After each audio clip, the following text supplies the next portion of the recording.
O Encanamento que Geme é atualmente o último conto do Junji Ito que eu li, e ele é muito diferente dos outros contos, pois mesmo sendo uma obra temática do horror, ele ainda é mais reflexivo do que bizarro. Mas caso você ainda não tenha lido e deseja saber sobre ele, eu vou resumir aqui pra ti o princípio dele.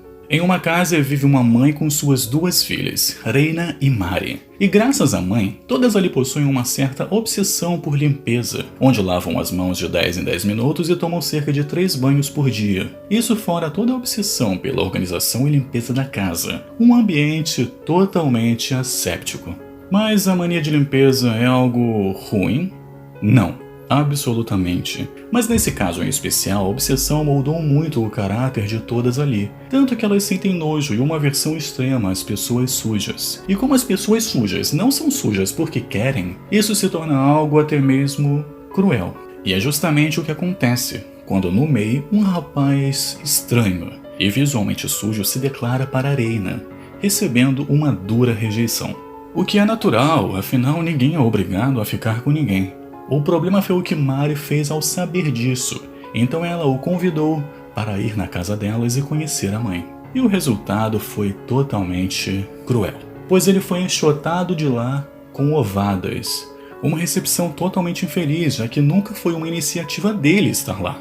Mas ainda não acaba por aí, já que Numei não é o único personagem infeliz da obra, pois o pai de Reina e Mari também é. Mas diferente de Numei, ele não é visualmente sujo. Porém, em um certo dia, ele por acaso encontra Reina na rua, e ela nega qualquer tipo de contato físico com ele, por estar com as roupas amassadas e visualmente desleixado. Fora que ele pede para que ela espere um pouco, até que ele vá em casa e troque de roupa e fique apresentável, para que eles possam tomar um café e conversar um pouco, já que ele estava com muita saudade, pois eles quase nunca se viam. Palavras que sequer entraram no coração de Reina, já que a mesma respondeu dizendo que não queria ser vista com alguém tão desleixado assim.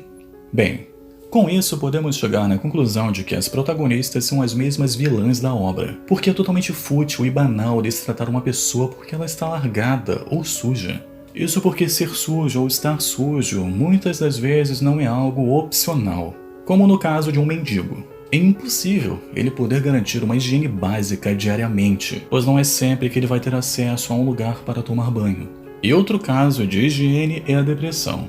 Sim, depressão. Pois certos níveis da doença tendem a causar tanta falta de energia na pessoa que ela se desprende do básico da asepsia. E em muitos casos, as pessoas param de tomar banho, de escovar os dentes e até mesmo de trocar de roupas.